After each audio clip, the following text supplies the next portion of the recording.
عالمی سطح پر انصاف کے نظام میں ایک اہم پیشرفت سامنے آئی ہے، جہاں بین الاقوامی فوجداری عدالت یعنی ICC نے اسرائیل کی وہ کوشش ناکام بنا دی ہے جس کے تحت وہ غزہ میں مبینہ جنگی جرائم اور نسل کشی کی تحقیقات کو رکوانا چاہتا تھا۔ دراصل 2 سال تک لگاتار غزہ میں جنگ ہوئی ہے، جہاں پر لاکھوں لوگوں کا قتل عام کیا گیا ہے، معصوموں کا قتل عام کیا گیا ہے، خواتین پر ظلم اٹھائے گئے ہیں، بزرگوں پر ظلم اٹھائے گئے ہیں، اور اسی نسل کشی کی جو تحقیقات ہو رہی ہے، جنگی جرائم کو لے کر جو تحقیقات ہو رہی ہے اسرائیل کے خلاف، دراصل اسرائیل اسے رکوانا چاہتا ہے۔ اسرائیل نہیں چاہتا ہے کہ وہ سچائی دنیا کے سامنے آئے اور دنیا یہ سمجھ سکے کہ کتنے بڑے پیمانے پر نسل کشی کی گئی ہے غزہ کے اندر، کتنے بڑے پیمانے پر خواتین اور بچوں اور بزرگوں کا خون بہایا گیا اسرائیل کے اندر، اور وہ نہیں چاہتا ہے کہ یہ رپورٹ سامنے آئے۔ اور اس فیصلے کو نہ صرف اسرائیل کے لیے ایک بڑا قانونی دھچکا قرار دیا جا رہا ہے، بلکہ اسے فلسطینی عوام کے لیے انصاف کی جدوجہد میں ایک اہم سنگ میل بھی سمجھا جا رہا ہے، کیونکہ اسرائیل ایک طرف چاہ رہا تھا کہ انٹرنیشنل عدالت اس پر تحقیقات جاری نہ کرے، اس پر تحقیقات اور جانچ پڑتال نہ کرے جو کچھ غزہ میں ہوا ہے، لیکن انٹرنیشنل کورٹ نے ایسا کرنے سے منع کر دیا ہے۔ اور یہ بہت بڑا جھٹکا ہے اسرائیل کے لیے، بنیامین نتنیاہو کے لیے، یہاں تک کہ ڈونلڈ ٹرمپ کے لیے بھی بہت بڑا جھٹکا ہے، جو ہمیشہ اسرائیل کے ساتھ کھڑے رہتے ہیں۔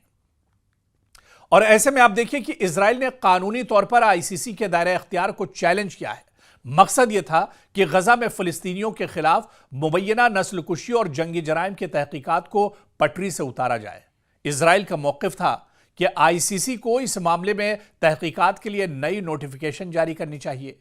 7 اکتوبر 2023 کے بعد کے واقعات پر پرانی اجازت لاگو نہیں ہوتی ہے۔ عالمی فوجداری عدالت نے فیصلہ دیا اور اس نے کہا کہ ICC کے اپیل چیمبر نے اسرائیل کی اپیل کو مکمل طور پر مسترد کر دیا، اور اسے اسرائیل کے لیے بہت بڑا جھٹکا تصور کیا جاتا ہے۔ دراصل عدالت نے یہ واضح کر دیا کہ نچلی عدالت کی جانب سے پروسیکیوٹر کو تحقیقات کی اجازت بالکل درست ہے، اور اس فیصلے کو پلٹنے کی کوئی قانونی بنیاد موجود نہیں ہے۔ نئی نوٹیفیکیشن کی کوئی ضرورت بھی اس میں نہیں ہے۔ سال 2021 میں جاری کی گئی نوٹیفیکیشن، دراصل جو نوٹیفیکیشن تھی سال 2021 کی، وہ یہ بتاتی تھی کہ مقبوضہ فلسطین میں مبینہ جرائم کا احاطہ کرتی ہے، اور 7 اکتوبر 2023 کے بعد کے واقعات بھی اسی دائرے اختیار میں آتے ہیں جو 2 سال تک جنگ چلی اور اس میں قتل عام کیا گیا۔ یوں عدالت نے 2 ٹوک الفاظ میں یہ اشارہ دیا کہ غزہ میں جنگی جرائم اور انسانیت کے خلاف جرائم کی تحقیقات ہر صورت میں جاری رہے گی۔ اسرائیل اس سے بچ نہیں سکتا ہے، بنیامین نتنیاہو اس سے بھاگ نہیں سکتے ہیں۔ اور اس فیصلے کی قانونی اور سیاسی اہمیت کو بھی سمجھنا ہوگا، کیونکہ اس فیصلے کے نتیجے میں نسل کشی اور جنگی جرائم کی تحقیقات کا راستہ صاف ہو گیا ہے۔ وہی تحقیقات بنیاد بنیں گی جن کے تحت نومبر 2024 میں اسرائیلی وزیر اعظم بنیامین نتنیاہو اور سابق وزیر دفاع یو